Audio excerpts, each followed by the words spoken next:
Friends, good evening and welcome back to my channel Suparna shorts and blog. তোমরা সকলে কেমন আছো? আশা করি সকলে অনেক ভালো আছো, আর আমিও ভালো আছি। তো কাল আছে বিয়ে বাড়ি, এখন রেডি হয়েছি, যাব হচ্ছে তন্ময়ের সাথে একটুখানি কসমেটিকের দোকানে। সেরকম কিছুই নেওয়ার নেই, কারণ আমি তো মেকআপ করতে একদম পারি না।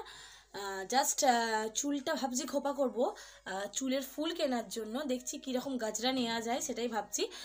ওটা নেবো না অন্য কিছু নেবো, তো চলো যেটাই নেবো তোমাদের সাথে শেয়ার করব। তো কী নেবো আমি এখন নিজেও জানি না, তো কানেরও নিতে পারি। তো দেখা যাক কী নেবো, তো সেটা তোমাদেরকে অবশ্যই বাড়ি এসে দেখাবো। তো চলো তোমরা ভিডিওটা স্কিপ না করে কন্টিনিউ দেখতে থাকো। আর যারা যারা এখন আমার চ্যানেলটি সাবস্ক্রাইব করো, ঝটপট আমার চ্যানেলটি সাবস্ক্রাইব করে দাও। আর ভিডিও ভালো লাগলে অবশ্যই এটা লাইক কমেন্ট আর শেয়ার করতে ভুলো না। চলো টাটা, দেখা হচ্ছে আবার পরে। তো এই দোকানটাতেই আমার আসার ছিল, তো বললাম না ফুলের মালা নেবো না কানের নেবো, দেখাই যাক। তো আমি গাছটা নিয়ে নিই, তো কানেরই নিয়েছি। আর কি কানের নিয়েছি সেটা তোমাদেরকে বাড়ি গিয়ে দেখাচ্ছি। তো এখন তন্ময় একটা কাজ আছে, তো ওর বন্ধুকে ফোন করছি যে জন্য দরকারটা আছে। তো দেখা যাক কি করে, যাবে না যাবে না। তো ও হয়তো যাবে, কারণ ফোন করলো। তো ও যাচ্ছে, ওর কাজটা মিটিয়ে আসুক, আর আমি এখানে দাঁড়িয়ে আছি। তো যাই হোক, ও আবার চলে এসেছে। এখন আমরা চলে যাব পেট্রোল পাম্পে পেট্রোল নিতে। তো ওখান থেকে এসে আমরা কিন্তু এই ফুচকার দোকানে চলে এসেছি।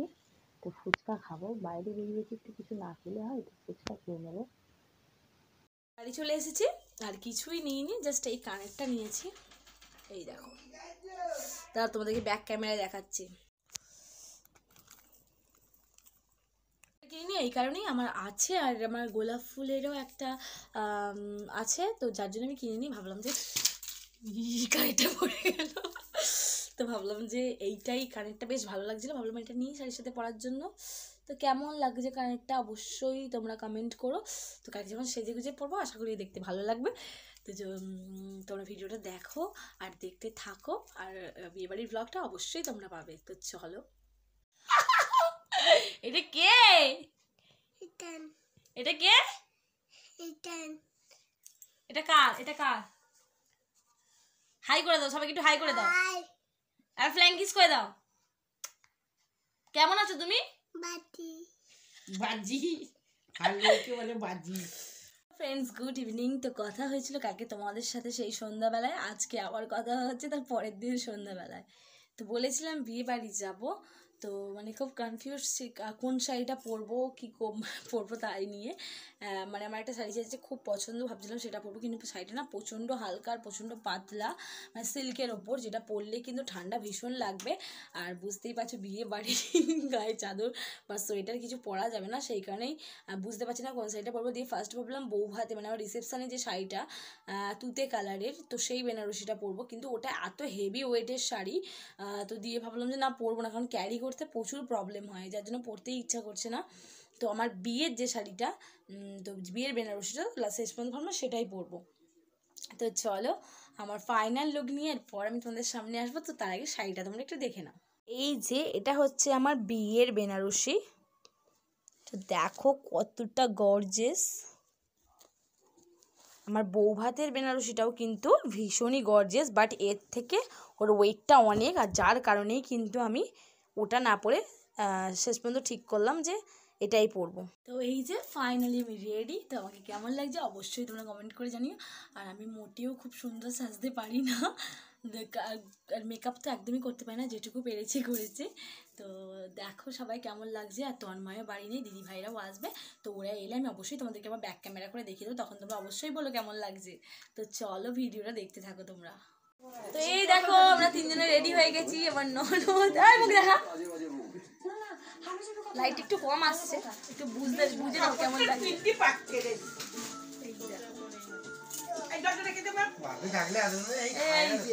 এখন রেডি হয়নি, এখন রেডি হবে, রেডি হচ্ছে, ওর হয়ে গেলে আমরা বেরিয়ে যাবো। তো চলো ভিডিওটা স্কিপ না করে কিন্তু কন্টিনিউ দেখতে থাকো। কয়েকদিন ধরে বেশ ঠান্ডা পড়েছিল, সেই কারণে তন্ময় বলেছিল বিয়ে বাড়ি যাবো, কিন্তু আমি কিন্তু সোয়েটার মাফলার সব কিছু পরে যাবো। তো আমি বললাম ঠিক আছে, যেটাই তুমি কমফোর্টেবল হবে সেটাই পরে যেও। তো আজকে ঠান্ডাটা কমাই, ও বললো এক কাজ করো, ব্লেজারটা বের করে দাও, ওটা পরেই যাও। তো আমার প্রথম থেকেই ব্লেজারটা পছন্দ ছিল, কিন্তু ওর যেহেতু ঠান্ডা লাগবে সেই কারণে আর কিছু বলিনি। তো যাই হোক, নিজে থেকে যখন বললো পরিয়েই দিলাম। আর ও ব্লেজার বা শেরওয়ানি যাই পরুক না কেন সবটাই আমাকে পরিয়ে দিতে হয়। আর এই যে দেখতে পাচ্ছ বিয়েবাড়ি চলেও এসেছি, আর এত লাইটিং করেছিল মানে চারিদিকে লাইটে লাইট। আর আমার তন্ময় গেছে গাড়িটা পার্কিং করতে, তাই আমরা তিনজনেই যাচ্ছি। আর বাড়ির অনেকটা আগে থেকে লাইটিং স্টার্ট করেছে, মানে বিভিন্ন রকমের লাইট দেখতে কিন্তু ভীষণ ভালো লাগছে, মানে খুব ভালো লাগছে। বাবু এগুলো দেখলে কিন্তু খুবই খুশি হতো, কিন্তু কিছু করার নেই, এত ঠান্ডা তাই ওকে নিয়ে আসিনি। আর এই যে রাধাকৃষ্ণের মূর্তি, এটা খুব ভালো লাগছিলো। তো চলো, যে কারণে আসা, আগে আমরা ব্রাইডের কাছে যাই, তাকে গিফট দিই আর তাকে দেখে আসি। তো এই দেখতে পাচ্ছ সেই মিষ্টি ব্রাইড, আর এই দাদাটারই ছিল আজকে রিসেপশন। তো এদের বিহেভিয়ারও ভীষণ ভালো। তো ব্রাইডকে দেখতে কিন্তু ভীষণ মিষ্টি লাগছিল, কারণ এখন তো সবাইরই ওপেন হেয়ার স্টাইল, আর এত সুন্দর মেকওভার করেছিল যে দেখতে কিন্তু ভীষণ ভালো লাগছে। তো চলো, আমরা স্টার্টার খাওয়া শুরুও করে দিয়েছি। তো অনেক রকমের স্টার্টার ছিল, তো সব কিছুই অল্প অল্প করে আমরা ট্রাই করেছি। তো মকটেল ছিল, মকটেলটা খেতে কিন্তু ভীষণ ভালো লাগছিলো। আমরা 2-3 রকম মকটেল নিয়েছিলাম, তো খেতে ভীষণ সুন্দর লাগছিলো। আর এই যে বাচ্চা ছেলেটাকে দেখলে কিন্তু জুতোয় স্লিপ কেটে পড়েও গেছে। তো যাই হোক, তো চলো এবার যে মেন কোর্সে আমরা খাওয়া দাওয়া করবো। আসলে তাড়াহুড়ো করছি, বাবু বাড়িতে আছে, শীতকাল, ওকে নিয়ে আসিনি, সর্দি করেছে। আর এমনিতেও তো ওইসব খাবার খাবেও না, ঠান্ডায় বেকার নিয়ে এসে লাভ নেই, তো সেই কারণেই নিয়ে আসিনি। তো চলো আমরা চলে এসেছি এবার মেন কোর্সের দিকে, খাওয়া দাওয়া করবো। তো আমরা বসেও পড়েছি, আর দেখতেই পাচ্ছ মানে যেখানে খাওয়ানো হবে তার ভিতরের প্যান্ডেলটাও কিন্তু ভালোই করেছিল। আর লাইটিংয়ের কথা তো কিছু বলবোই না, তোমাদেরকে দেখিয়েইছি। আর ঝাড়বাতিগুলো দেখো, ভীষণ বড় বড় ঝাড়বাতি ছিল, খুব ভালো লাগছিল দেখতে। আর এই মেন কোর্সেও অনেক রকমের আইটেম ছিল, তো খেতেই ইচ্ছা করছিল না, কোনো রকমের খেতে বসেছি, অল্প একটু আধটু করে খেয়েছি, মানে খেতে পারছি না, এতটাই পেট ভার হয়ে গেছে স্টার্টারে খাওয়া দাওয়া করে। তো একবার চলো তোমাদেরকে মেনু কার্ডটা দেখিয়ে দিই, তো তোমরা ভিডিওটাই দেখো মেনু কার্ডটা কী কী রান্না হয়েছিল। তো সব রকমই আমরা অল্প অল্প করে সবাই খেয়েছি। তো যাই হোক, এবার বাড়ি যেতে হবে। তো আরও কজন আমাদের সাথে বাড়ি যাবে, তাই বলেছে যে তুই যখন যাবি আমাদেরকে বলিস, তাই আমরা তাদের জন্যই ওয়েট করছিলাম। তো যাই হোক, তারাও এসে গেছে, আমরা এবার বাড়ির দিকে রওনাও দিয়ে দিয়েছি। এদিকে আবার দেখো গেট পড়ে গেছে, ট্রেন এসে গেছে। তো ট্রেনটা চলে গেলে তারপরেই আমরা যেতে পারবো। তোমরা দেখতেই পাচ্ছ যে ট্রেনের লাইট পড়ছে, তো ট্রেনটা স্টেশনে দাঁড়িয়ে আছে। তো ট্রেনটা চলে গেলেই তারপরেই আমরা কিন্তু যেতে পারবো, আমরা এখন গেটে আটকা পড়ে গেছি।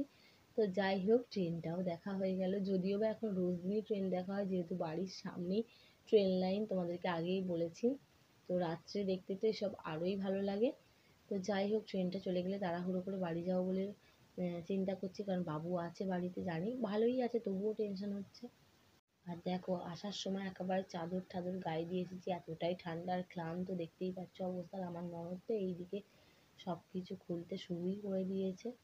থেকে চলে এসেছি, প্রায় আধ ঘন্টা হয়ে গেল, এসে ফ্রেশও হয়ে গেছি, এবার ঘুমাতে যাব। তন্ময় আর বাবু অলরেডি শুয়ে পড়েছে, তো আমিও আবার ঘুমাতে যাব। তো চলো, আজকের ভিডিওটা এই পর্যন্তই, দেখা হবে আবার নতুন কোনো ভিডিওর সাথে। ততক্ষণ তোমরা সুস্থ থেকো, ভালো থেকো, আর সবসময় হাসি খুশি থেকো। চলো, টাটা।